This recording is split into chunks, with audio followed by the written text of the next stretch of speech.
E così, dopo vari tentativi, una volta la trovi troppo giovane, una volta è troppo emancipata, una volta è troppo, cioè, capito, un po' così, tipo Clelia, tipo... E allora tu dici, che devo fare?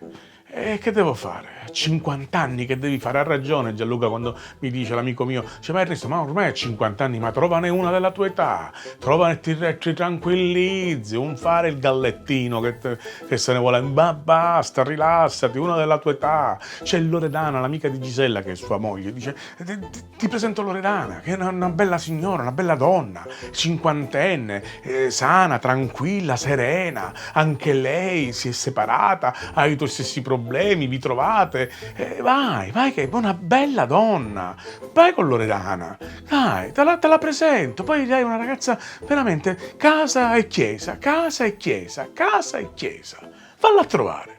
E ci sono a casa o a chiesa, perché non so trovare quel e niente, quindi all'uscita della chiesa ho trovato Loredana, ci siamo conosciuti, ho preso una cosa al bar, abbiamo chiacchierato.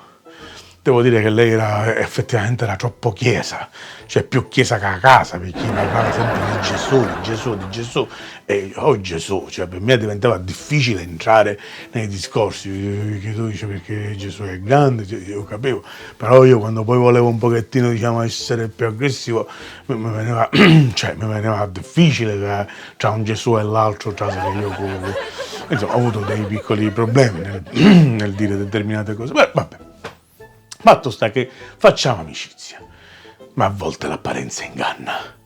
Mi invitò a casa sua una sera a cena e io ci andai.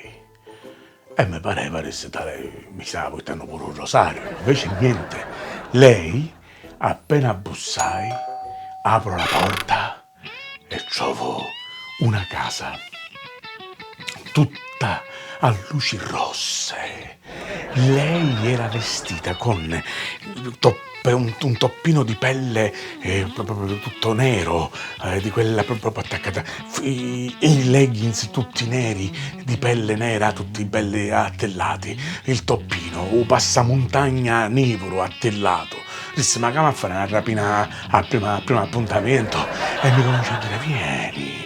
Disse, ma non è Loredana che dà, vieni. E ha cominciato a raspare nell'aria, vieni. E mi afferrò per i capelli e mi tirò dentro una stanza che aveva le luci ancora più rosse, era infuocata, sembrava l'inferno. In questa stanza c'erano apprezzate briglie, frustini.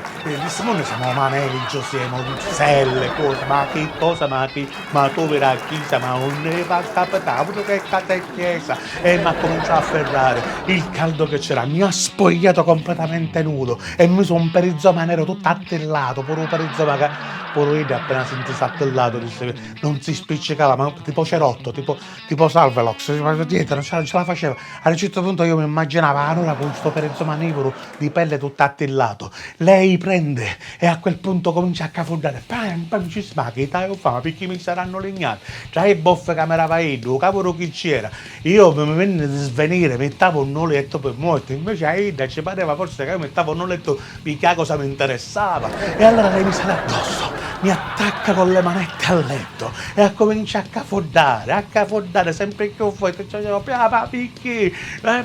E io pensavo, ma non è che sta pensando che mi venne uno svenimento e mi era una boffa per fare male pigliare, che comincia a dire, guarda che sto bene, allora ti piace? E cafondava, poi mi levo le manette, mi ha buttato a terra e mi sa a quattro zampe, mi misi in bria così, e